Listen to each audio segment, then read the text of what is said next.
The story begins in a desolate landscape, littered with monster corpses sprawled across the ground, and amidst this gruesome sight, a lone figure stands tall, with an energy blade in hand, glaring intensely at his next target. Since this long war will be over once he defeat this son of a bitch, the one who plundered the world, and the lives of his friends, who reigns supreme over all the monsters, the one who is known as the Queen, a powerful-looking monster. She even got a small-sized planets on her halo. That could only mean the attack she throws will definitely be packin'. So, she didn't even hesitate to bring the smoke to the guy who was staring at her, coming at him like thunder. But because they are both powerful individuals, the impact of their clash made a massive shockwave that disintegrated everything around them. And as their fight continues, Arden finds his thoughts drifting towards his fallen comrades. Their loss weighs heavily on him, burdening him with the responsibilities they left behind prematurely. Despite the sorrow, he draws strength from the lessons they imparted and the trust they bestowed upon him.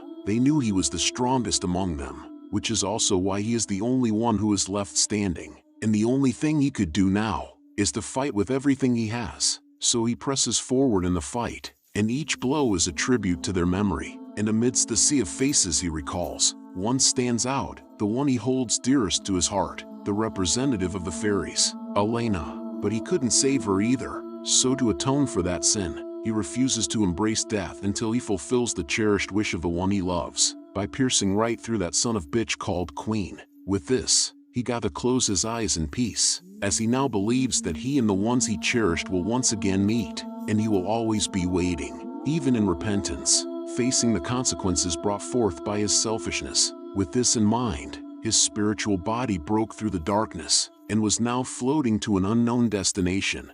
In the next moment he opens his eyes again. His surroundings had changed drastically from what he was used to. However, his train of thought was interrupted by an individual who appeared genuinely worried about his sudden lapse in responsiveness. The concerned guy, addressing him as Kratani Sho, checked if he was alright, to which he reassured him that he was indeed fine and had simply been lost in thought, which brought relief to his concerned friend. Nonetheless, they were at work now, so his friend reminded him of the consequences of spacing out as a one-way ticket to getting fired. And since the battle already concluded, it was time to head back, which Kratani agreed. But before doing so, he took a moment to catch his breath and absorb as much information as he could, since his previous self and his current body's memory is now merging rapidly, granting him insight into the history of the world he now inhabited. And with this, he learned that the countless monster corpses littering the ground were the result of one fateful day, when monsters had appeared in this world. Those who awakened with extraordinary abilities, called hunters, had risen to combat the threat, which is a really different view compared to his past life. Still, he got some job to do, and he is a broke motherfucker, so he joined with his friend, which helped him split the work so they could finish it before they get nagged by the captain. And they certainly didn't want that. After all, their captain, the leader of the brave guild who was named Commandai, was a real piece of work. It is like he woke up and specifically chose to be stupid, and because of this, he was very close-minded, as he displayed a strong bias against scavengers, considering them as nothing more than bottom feeders within the dungeon hierarchy, since they are individuals without awakened abilities and often perceived as talentless, and were tasked with the mundane job of collecting resources for the hunters. The next day, Kratani Sho embarked on his morning exercises well before the sun had fully risen. He jogged along, lost in his thoughts, when the morning news caught his attention on a large screen nearby. The news segment focused on providing a refresher course about the abilities of hunters, categorizing them as a form of superpowers. To become an awakened hunter, one needed to unlock their innate potential, although the exact conditions for awakening remained a subject of ongoing research. As Kratani continued to watch, a sense of irony filled him. Despite retaining memories from his past life, he couldn't wield mana or perform the feats of an awakened hunter. It was akin to knowing how to swim, yet being in a place devoid of water, his knowledge was there, but the practical application was missing. And in spite of his situation, the reason why he continues training day after day was because it was the daily ritual of his past life. But in the world of the hunters, where their status determines how strong an individual will be, hence, even if he continues training like this, it's all for nothing, and yet the life he lived as a knight is still engraved in his mind. so even if he is the only one who remembers it, he wishes to not forget it. However, as he had just demonstrated, the right technique alone couldn't split a rock in half when wielded by a wooden stick. Despite executing the technique flawlessly, he was left with nothing but a broken stick. Out of the blue, his old friend Ren crossed paths with him. Startled by Kratani's actions, Ren questioned whether he was training once again today, to which Kratani didn't deny it, prompting Ren to admit that despite witnessing this routine daily, he felt like he was observing a different version of Kratani.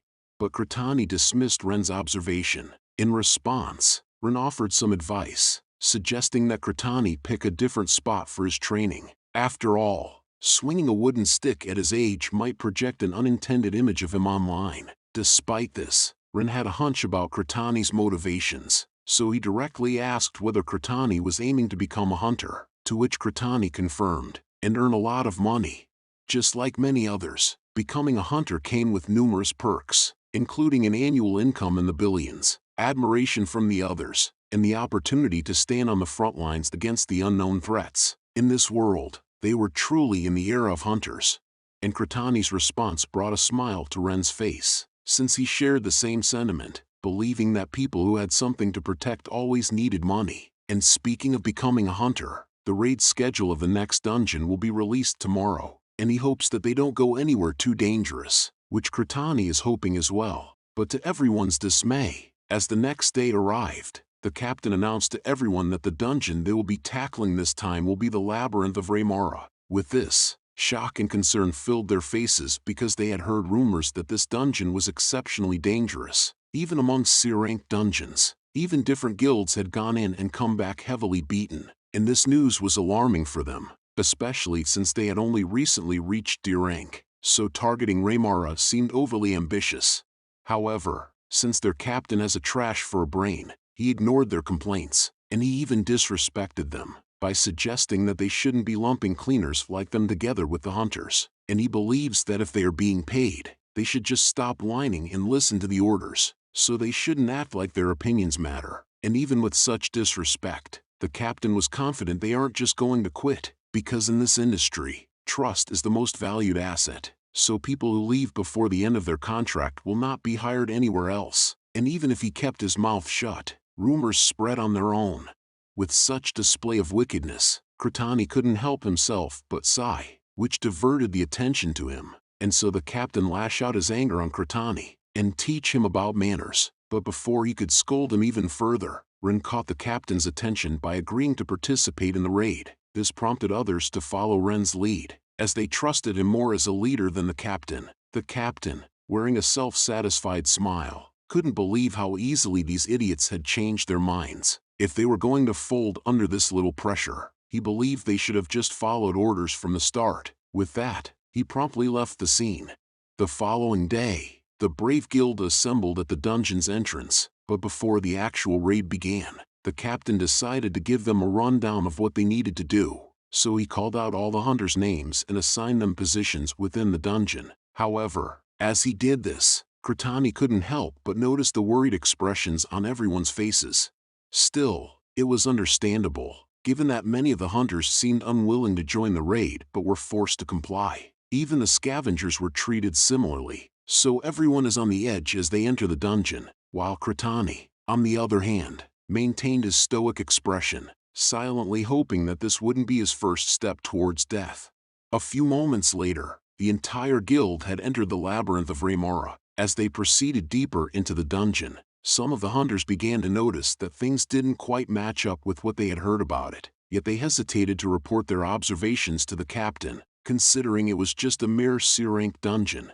So they believed they could handle it. Besides, the captain had been in a foul mood recently. They didn't want to risk bothering him and potentially provoking his anger. However, this growing unease among the hunters couldn't go unnoticed, and it soon caught the attention of the scavengers as well. Something seemed off, and both groups were now equally concerned.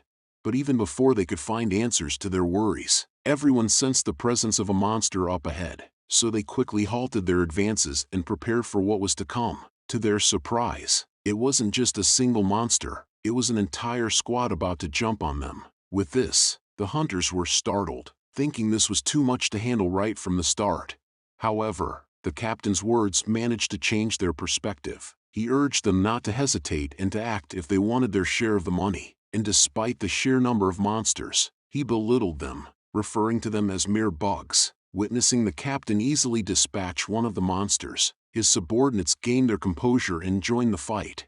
Meanwhile, the scavengers maintained their formation, ready for any developments. Suddenly, one of the monsters let out a blood-curdling scream, signaling to the others for a different attack strategy, and so the creatures crawled up onto the cave's roof and descended to strike at the hunters from above, catching them off guard. Fortunately, the hunters saw through the monster's tactics and launched a powerful area of effect attack, wiping out the creatures in a single blow. Despite their success, the captain knew it wasn't over yet, so he warned the others not to let their guards down and to prepare for another potential wave of attack.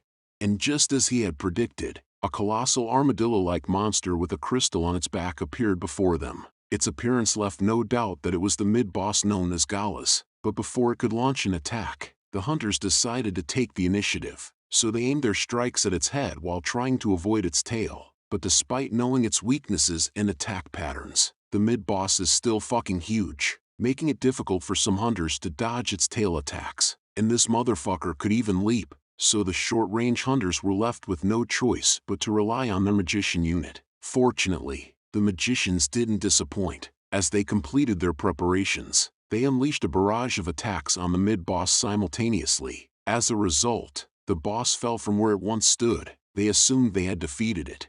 With the mid-boss defeated, the captain instructed the team to dissect the enormous turtle and gather everything that seemed valuable, which the damn fools didn't think twice to obey him. So as soon as they start pounding their lawn equipment on the boss, they immediately found out that it was a bad idea, as the mid-boss suddenly rose again and unleashed a poisonous breath attack on the hunters. This took everyone by surprise, as they hadn't heard of this ability from hunters who had faced it before, so they couldn't do anything but get away from the mid-boss. And now the scavengers are wondering what the hunters are doing, since they are supposed to check for stuff like this before they come close. With this, Cortani now confirms that there is something truly wrong about this raid. Even their captain is shaken up about this. Still, he knew that this kind of attack can be easily dealt with if they just stopped breathing, so he commands everyone to do the same, and attack it all at once. But seeing that everyone being useless and was scared of the poison, he decided that it would be best to do it himself.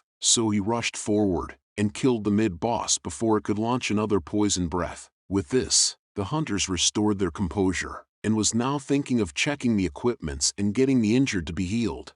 Unexpectedly, another massive monster made a dramatic entrance, swooping into the center stage, and this monster was none other than the dungeon boss, Raymara, surprising everyone, as they never expected to face the boss. Just after defeating the mid-boss, they didn't even have a chance to catch their breath. Nonetheless, they don't have any choice but to quickly get into formation. But before they could attack it, the captain urgently instructed everyone to inject an antidote, because if they touched the boss's feathers, their minds would be corrupted. Unfortunately, the feathers were already dangerously close, and contact was made before they could react. Instantly, their minds were corrupted. Chaos erupted among their ranks, and the captain realized that this wasn't a C-rank dungeon at all. Meanwhile, Cortani was trying to shield himself with his bag while contemplating how to survive this dire situation. He hoped the hunters at the rear would take action, but he knew it might take some time. Consequently, he concluded that they should escape before the boss became too wild, so he suggested to Ren that they should at least take the scavengers with them and make a quick getaway. However, Ren's response was completely unexpected. It seemed like Ren also had made contact with one of the feathers, as he was unwilling to leave, since he believes that he could obtain valuable treasures from this situation, and in his eyes, everything here was worth a substantial amount of money. Even a sword from a fallen hunter, contaminated by poison, was valued at 200 million, and the shield should fetch at least a couple $100 million. With this, Cortani did his best to snap him out of it, convincing Ren that the items is worth shit since everything is melted already. But Ren couldn't have him spouting this bullshit, so he pushed Cortani down and aimed his sword to his throat. Luckily, Cortani managed to stop it, but now Ren reveals to him why he desperately needed the money, and it's because he needed it for his little sister's treatment. He needed those funds to save her. So he asks Kratani why he is stopping him, and why must his little sister suffer like this. He only wished for her to be happy, and live happily with her, which Kratani understood his pain. So he let go of his sword, prompting Ren to push down his sword further. Luckily for him, Ren's corruption had dwindled a little, so he managed to divert the strike to the ground. Seeing his words had taken effect, Kratani assures Ren that everything would be alright, and if he leaves now, he can see his little sister again, which snapped him out of the curse. Then he apologized for his actions and now planning to leave the place, but Ren's eyes changed again, so Kratani was wondering if he was still tempted. But even before he could act, Ren suddenly pushed him away and raised his sword again. Soon after, blood comes splatting around, which caught Kratani off guard, as his stoic expression replaced with shock and confusion, as he wonders what had just occurred and why his friend was now on the brink of death. Reacting quickly, Kratani rose to his feet and rushed to Ren's side to check on him, but unfortunately, his wound was too deep, and the last words escaped Ren's lips is that he was glad that Kratani is fine. However, this turn of events only added to his devastation, as he had once again failed to save someone important to him. But even though Ren had sacrificed himself to protect Kratani, there was no time for him to grieve, because Kratani understood that if he allowed Ren's sacrifice to be in vain, it would be an even greater tragedy. So with determination, he picked 2 swords he could find, ready to face the motherfucker who did this to his friend. Even if the one who did it was under a curse, it didn't matter to him, and this curse only amplifies the evil within oneself. So killing a rotten hunter like him is justified, and just as Kratani assumed, even before he was face to face with the captain, the man was in the midst of a mental breakdown. He couldn't come to terms with the failure of the dungeon raid, and driven by his ego and refusing to accept responsibility, he sought to place blame on someone else. With this, even though he injected an antidote, the curse had overwhelmed him, amplifying his evil nature, and so the captain shifted all the blame onto the scavengers, convinced that it was their interference that had caused the hunter's failure. And in his distorted mindset, he decided that the scavengers must fully compensate the hunters for their debacle by killing each and every one of them. And he wasted no time in acting on this decision, and when he locked eyes with Kratani, his desire to kill him intensified, and it was at this critical moment that Ren intervened,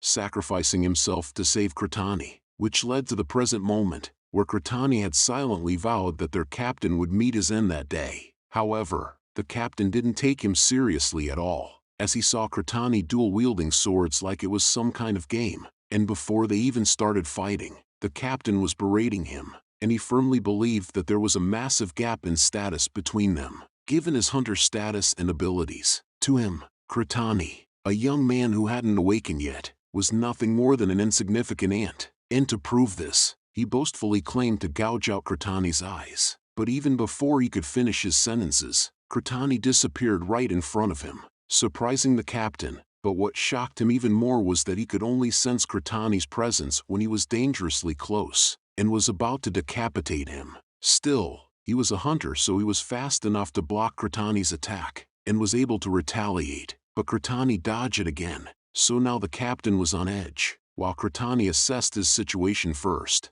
So he looked at his surroundings, and see that the boss Reimara was oddly passive, almost as if it was savoring the unfolding events. But this was also to his benefit, since he can focus solely on his battle with the captain.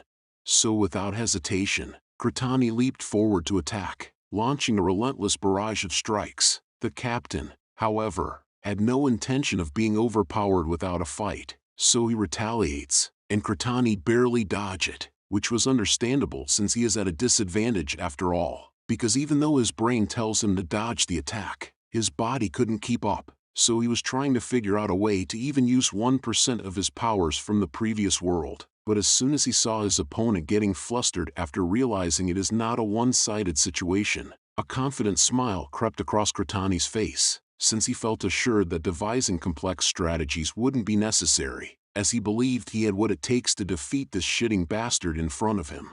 With this, he relaxes himself, and he provoked the captain, which was super effective. And so the captain throws himself towards him, and launched devastating attacks that could kill Kratani if he receives the blow directly. However, Kratani remained composed and dodged the captain's attack with minimal effort, since the captain is now agitated and so his attack is now very predictable. Therefore, he just waited for the right opportunity to strike, which he didn't skip a beat as soon as he saw it. Surprising the captain again, and seeing his face, Kratani knew that it was the perfect opportunity to end this once and for all. However, the captain was still a hunter, so he couldn't let himself be killed that easily, and so he managed to step back and make a distance between Kratani and him. But now he was pissed more than ever, as he couldn't believe a scavenger like Kratani can push him to the edge like this. So he used every ability he got, enhancing his physical abilities greatly, and launched the strongest attack he could do. So now Kratani couldn't even follow him with his eyes. But still, he wasn't fazed by this, since his opponent is a stupid motherfucker. So even with the abilities he got, Kratani believes that it was just wasted, as his movement path is completely predictable. He even closes his eyes, to be disrespectful as possible, and when his opponent's blade came close, he dodges it at the right time, and retaliate with his own attack, breaking the captain's sword in half, together with his useless leg. With this, the captain doesn't have any choice but to use his words to get a way out of his circumstances. But Kratani called out his bullshit, and he believes that the feathers would be enough to explain why he was killed by him, and there is no way anyone would believe that he gained sanity just before he dies, and either way he is sure that he deserves to die. So he decapitated him on the spot, and now he was the only one standing, just like before, all alone for the last 100 years of his previous life. Surprisingly, aura suddenly covered him, and he was now feeling some sort of magic power coming inside of him. Still, he was unsure that he just awakened. However, as soon as the system notification popped up in front of him, shock fills his face, as he realized that he truly awakened. So he opens his status window to double check. And to his surprise, it worked. But what surprised him even more is that he gained an ability called Executioner, which allows him to absorb the karma of heretics and turn it into power. Still, he didn't have this ability in his previous life, so this ability was quite mysterious for him. But before he could find more answers, a sudden thought comes rushing through his mind, as he remembers Ren, and how ironic it is that those who really aim to awaken lost their chance, and guys like him, who just wants to live by the day, has awakened. However, his battle isn't over yet, as the boss was done being a spectator, and continued flying to spread his infectious feathers all over the place, while it made noise as it flaps its wings, which irritated Kratani of how noisy it was. So he set his mind to pluck all the feathers on that flying chicken. But before that, he puts his unallocated points into magic, and even though it was only 1 point, the difference between 0 and 1 point of magic is like heaven and earth. So he became a whole different person with that boost, and so he asked the flying chicken to come. So the Raymara did just that, and was about to fuck him up by charging full speed ahead. But little did it knew, Kratani is a whole different breed than the other hunter that it faced, since he isn't like the others who release mana without an ounce of control. He is the opposite of that, as he knew the basic mana usage that was engraved in his mind. So he first strengthened the body with delicate control, and enlarged the flow, connecting the lines, to find the most efficient path. In doing so, he easily used his sword embedded with mana as a projectile to inflict damage to the Raymara significantly, instantly stopping its advances, as it just screamed in agony. But Kratani wasn't done, as it was only an appetizer before the main course meal, and he wants that 4-piece for dinner, since he is starving for revenge. So he leaps towards its wings, and slice it up easily, but he is not planning to let this boss catch some breath. So he gathered up all the mana in his body, and came back to seal the deal. From top to bottom, he sliced the Raymara like it was nothing, instantly defeating it without any resistance. With this, he got his revenge in the most coldest way possible, but since he depleted his mana, he lost consciousness,